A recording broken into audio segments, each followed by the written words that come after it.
Chico Braga lá em casa, Luzia, preciso falar com você e tal. Aí eu ficava escutando, menino é um bicho meio curioso, né?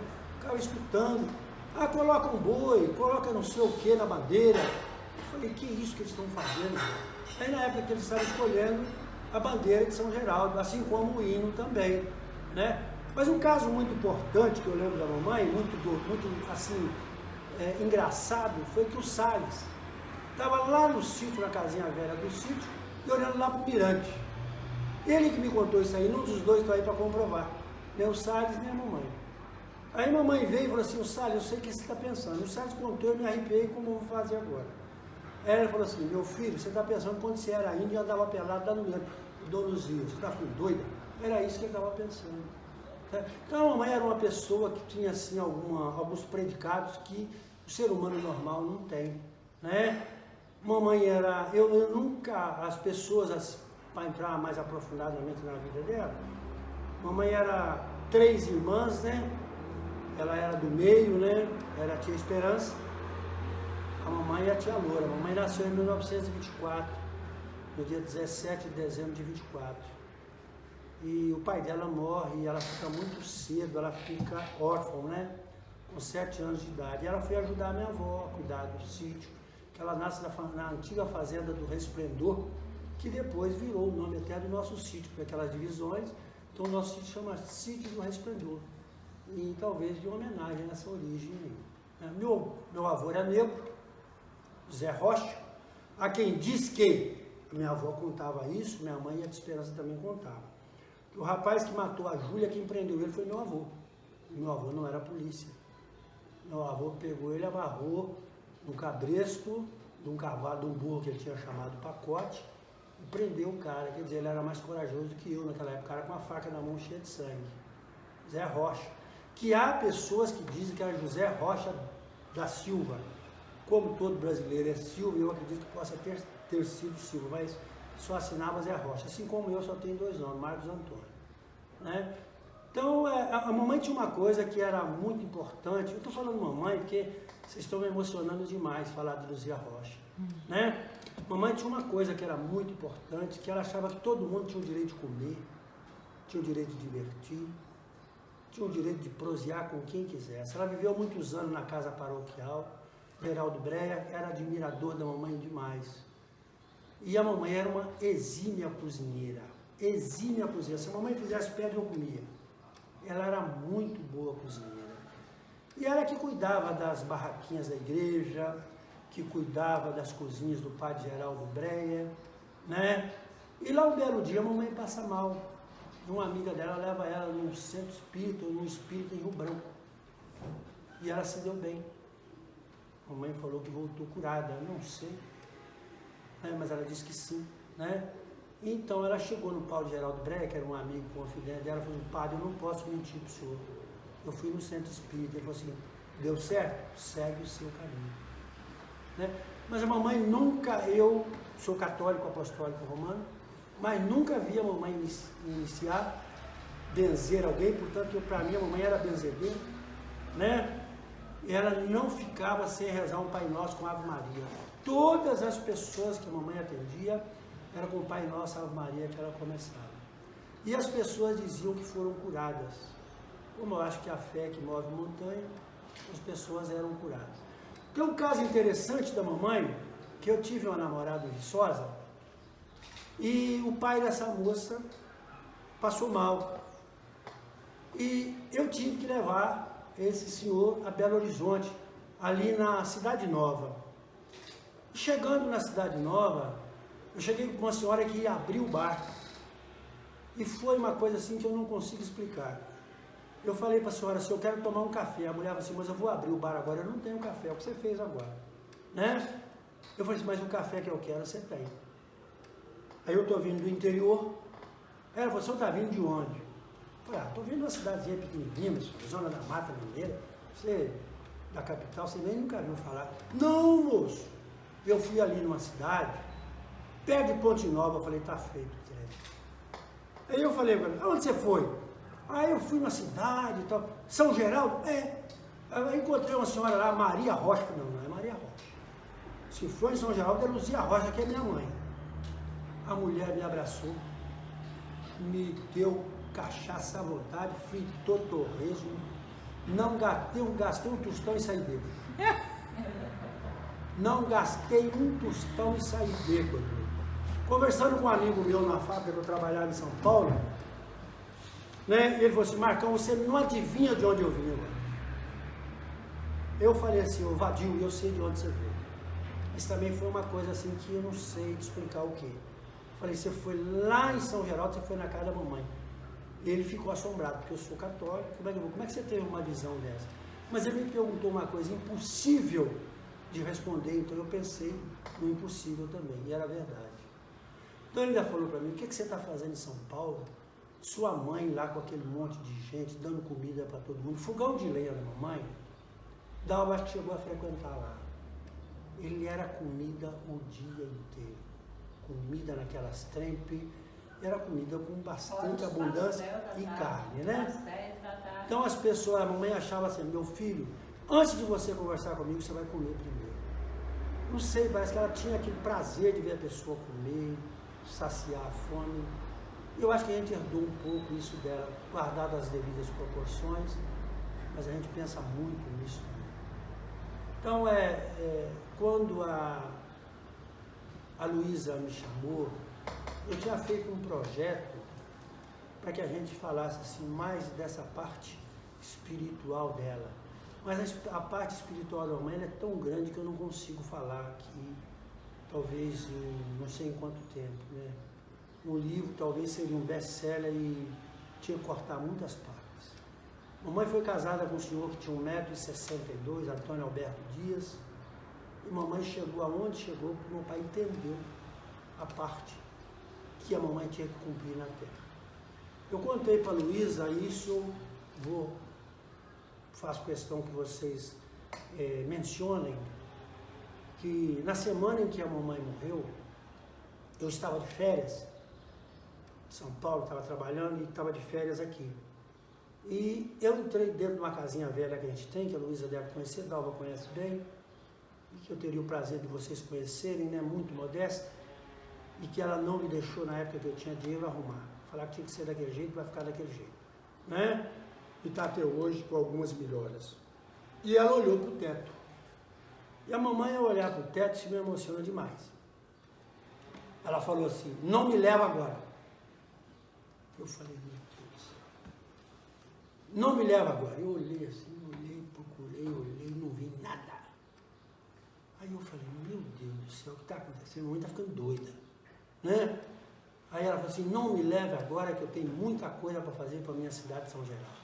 Ela era apaixonada por São Geraldo, apaixonada com as pessoas, com as festas, com o ser humano. Ela era um ser humano fantástico. Moral da história, para ser bem sucinto, daí a 3 dias a mamãe estava morta. E eu fico procurando a resposta para isso até hoje. E tem quanto tempo isso? Mamãe morreu tem 26 anos. Fez 26 anos agora, dia 24 de julho. Desculpe, vai. Não, mas é de emocionar mesmo.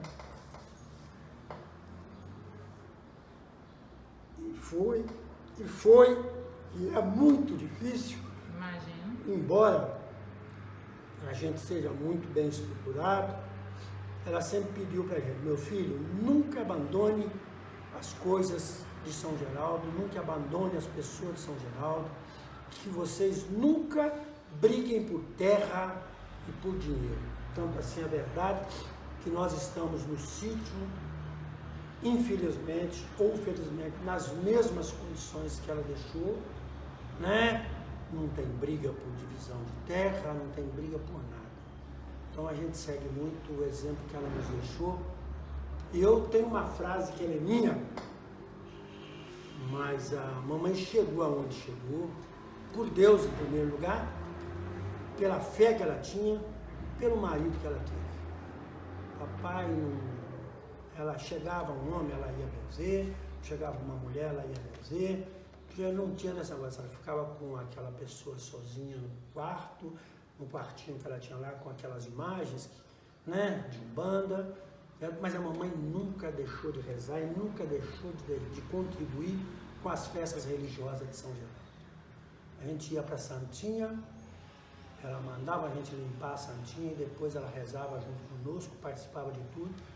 Ela sabia separar essas coisas. Então eu digo sempre que mamãe não era, como muita gente fala, feiticeira, macumbeira e etc. Mamãe era uma rezadeira que tinha alguns poderes que falava que era, eu conheço muito pouco, mas não sou tão leigo assim, que era, parece que pai Tobias, que muita gente diz que foi curado por esse pai Tobias, né?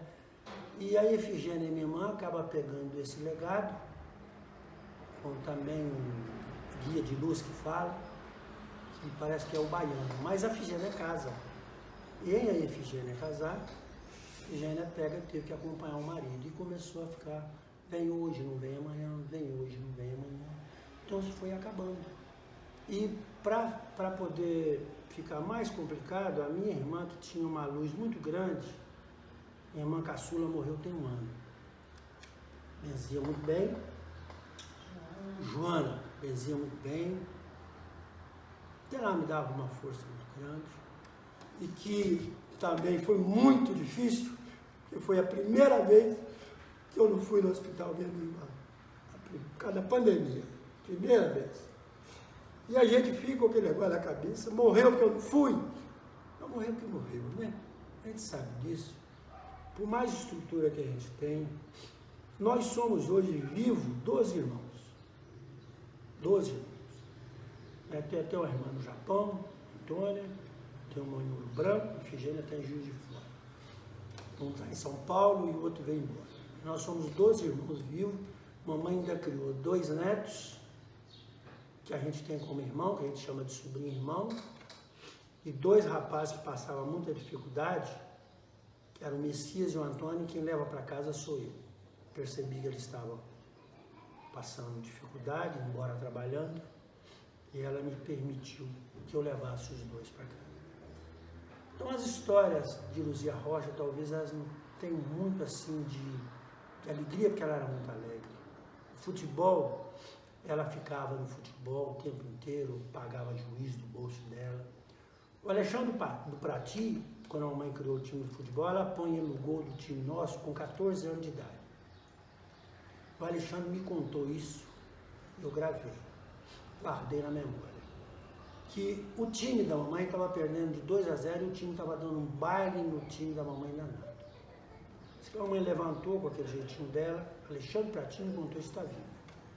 Deu uma volta no campo, que depois ninguém mais conseguia jogar bola do time, só o time da mamãe jogava. Eu acredito que seja uma força espiritual muito forte que ela tinha. Mamãe olhava no céu e falava assim, menino, você é isso. Era difícil ela errar. Ela tinha... A Estela, minha cunhada, falou que ela tinha superpoderes. Não, mas que ela tinha uma fé em Deus muito grande.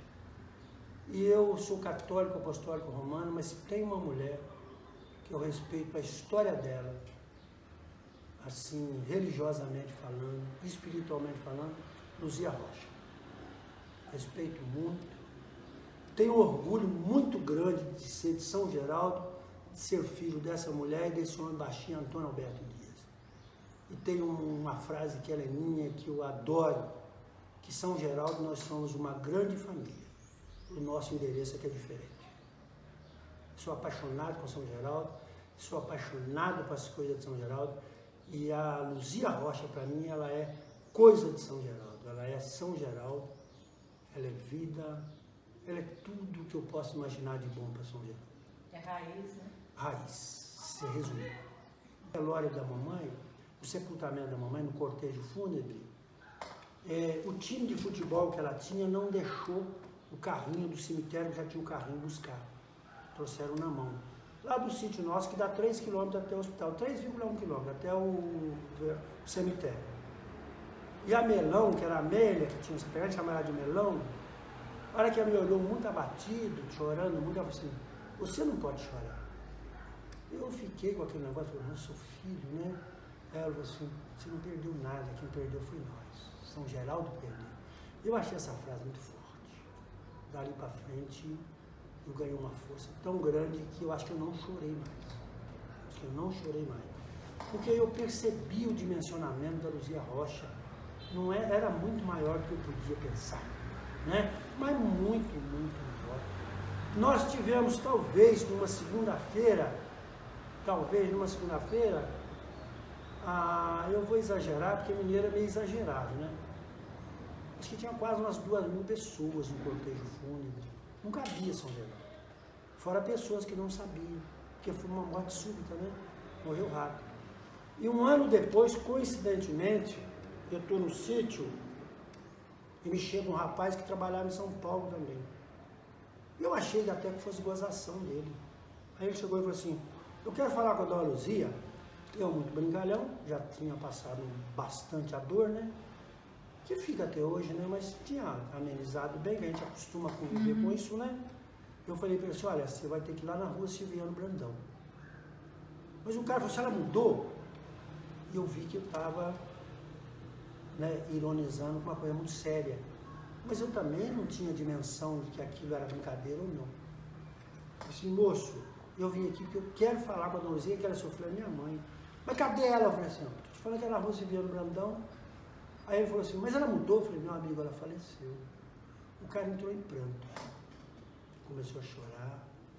E, coincidentemente, ele tinha benzido com a mamãe, talvez uma semana, um mês antes dela falecer. E depois, por N razões, ela atrasou um pouco essa visita. Né?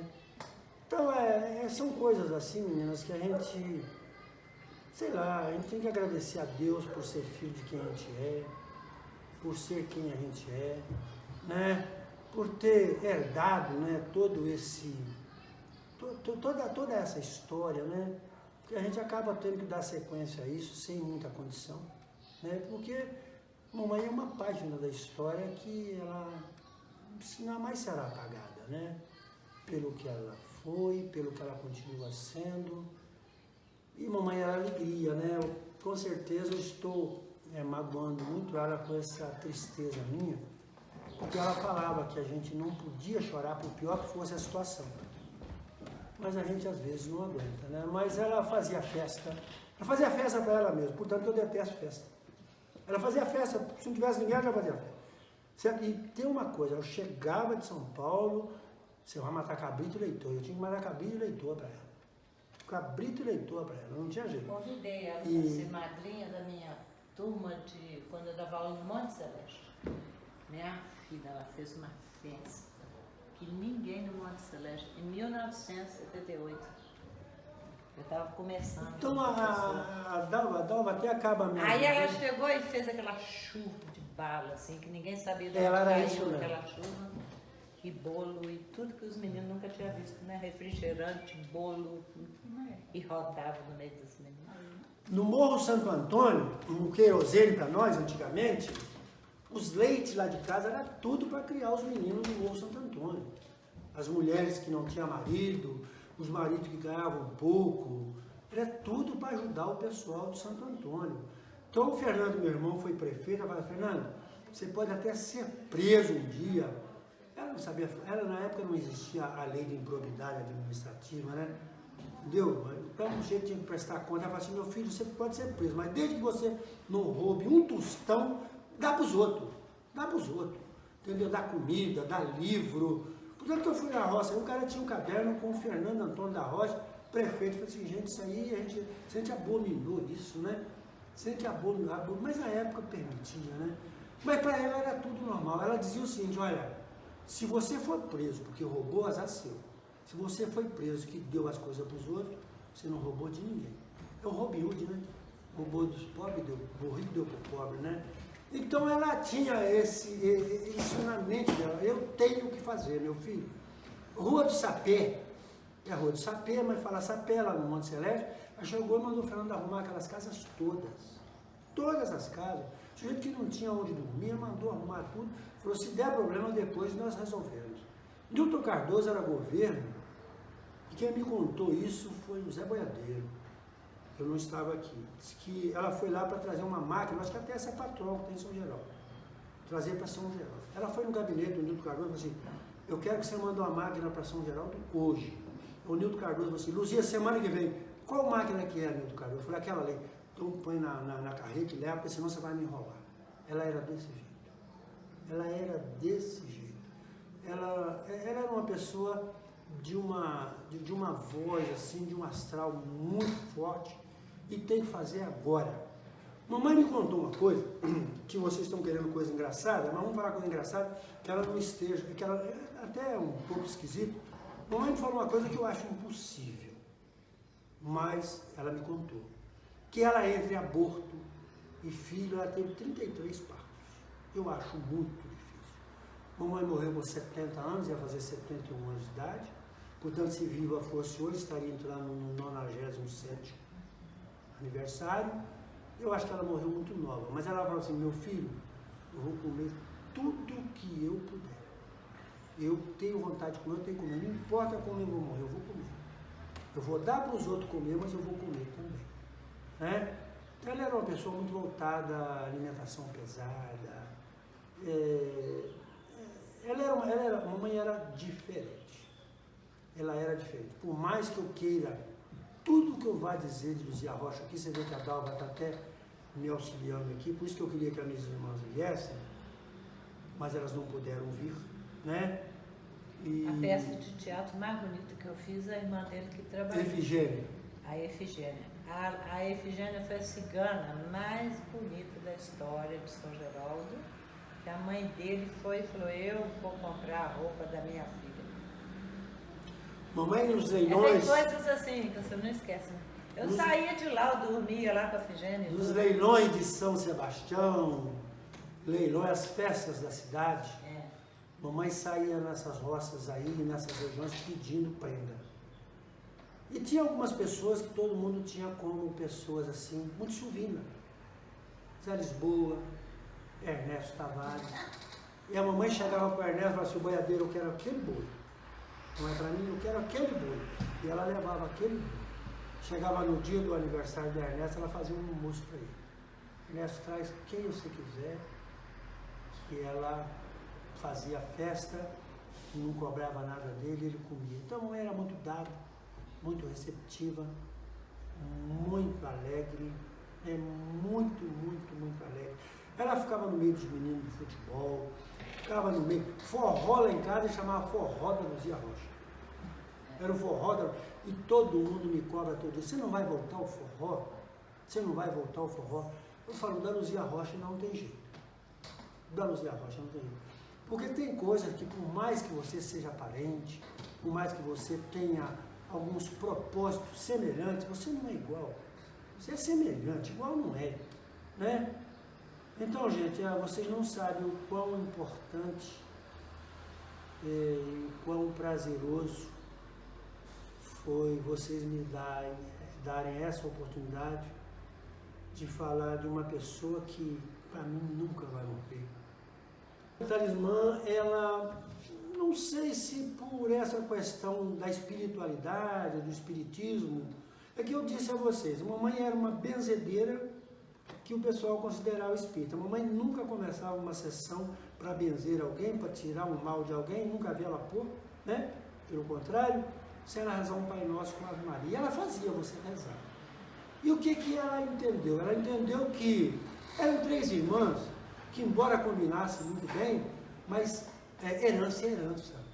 Um que é uma coisa, outro que é outra, outro que é outra. Portanto, ela nos ensinou a desprender disso. Olha, não fica preso a isso não. Porque isso só dá desgaste, dá úlcera, dá urticária, dá tudo de ruim. Então ela pegou e resolveu pôr esse nome, Rainha do Talismã, que segundo ela, era uma proteção para a propriedade dela. Então ela resolveu dar o nome ao nosso sítio de Rainha do Talismã. Mas, no papel, é Sítio Resplendor, que é uma facção da antiga Fazenda Resplendor. Você pega toda aquela Serra Verde, onde está o Cafuringa, onde está aqui hoje, que é a filha da Tia Loura, onde está o Chicão ali, hoje está o Marcinho, irmão do prefeito, aquilo ali era uma gleba só. E fora aquela parte de cima, que a minha avó ficou viúva muito cedo, e antigamente, hoje eles falam em grilagem de terra, essas coisas, antigamente os caras iam mudando a cerca. Você é mais fraco do que eu vou mudando a cerca. E minha avó acabou conservando aquela gleba ali com muito sacrifício, com muito suor. Então a mamãe, ela era interessante porque ela acabou colocando esse nome de Rainha do Talismã e deu certo. Deu certo, mas Rainha do Talismã era a homenagem a essa parte do espiritismo que ela tinha. E lá tinha uma piscina, não Tem, tinha? tem ainda. Tem ainda, Tem a piscina ainda. toda de pedra, de água. Tem. Na verdade, quando nós fizemos aquela piscina no primeiro momento, ela foi feita com uma pá mecânica, com um gado do senhor Braulio Rabelo, que nos emprestou a pá mecânica, e nós fizemos ela, e cercamos a beirada dela todinha com um bambu gigante. Foi cercada todinha as bordas dela com um bambu gigante. E o fundo areia, né? Que a posteriori ela foi colocando umas placas de concreto, né? Mas se nós começamos aquilo ali em 69, 68, 69, 70 o pessoal lá nadava. Depois ela falou assim, por que só os grandão vão ter vez aqui? Aí fez uma do outro lado, uma redonda, que era para as crianças. Então ela falou, se os adultos têm direito, as crianças também têm. Então ela pensava muito em todo o contexto da sociedade. Depois, não contente, ela acabou fazendo uma pequena pista de dança. E o que ela faz nesse projeto todo, que a gente podia chamar de um pequeno balneário? Ela faz essa pista de dança e pega os meninos do Morro Santo Antônio, que até fala que são primos nossos, os negros, né? Que é o Frazinho, o Antônio, o Paulinho e o Tião do Honório, para tocar lá. Aquelas pessoas que não tinham muito espaço na cidade, ela põe para tocar lá, para arrumar esses espaços, né? Ela preocupava muito com isso, você não tem espaço lá, mas aqui você vai ter. E mamãe acabou tendo uma aversão, até porque eu cheguei a jogar no Olímpico, mas ela acabou criando o campo lá e torcendo para o Nacional. Levava menino para o Nacional. Ela tinha um time de futebol muito bom. O time de futebol nosso lá era praticamente imbatível. Itamar, meu sobrinho, que depois veio a morrer, né? Robinho, Cachau, Alexandre Prati, como eu havia dito. Time muito bom, mas muito bom, né? O negócio da mamãe era povo, era gente. Agora a mamãe era felicidade. A minha irmã, você não esquece de falar da felicidade. Eu falei, falar de Luzia Rocha, falar de alegria, falar de felicidade. Então a mamãe queria te ver sempre com um semblante sorridente, né? Era a vida dela, era ver as pessoas felizes.